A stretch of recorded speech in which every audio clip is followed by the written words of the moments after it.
Den erfaring, jeg har med tandlægeskrækpatienter, viser mig, at for det første er det utrolig vigtigt, at man altid forklarer, hvad man laver. Man må ikke pakke tingene ind. Og nu har jeg jo haft de der 400-500 børn ude i min gamle klinik. Og børn, de siger lige ud, hvad de tænker og hvad de føler, og det har jeg lært rigtig meget af. Så jeg har lært, at det gælder om, det er virkelig at være 100% ærlig over for mennesker og sige også, hvis man lige kan mærke en lille smule til, at man bedøver, så skal man sige, som det er. Så der ikke er noget, som de bliver utrygge ved. Så gælder det om at snakke og få kommunikation i gang fra start af. Altså kemien skal svinge sammen.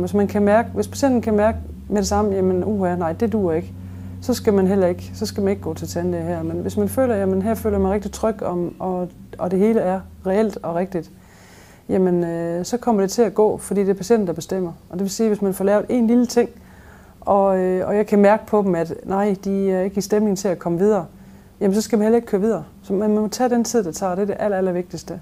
Men så er der jo selvfølgelig nogen, hvor jeg føler, at det skal vi nok få hen, men som bare ikke kan klare det.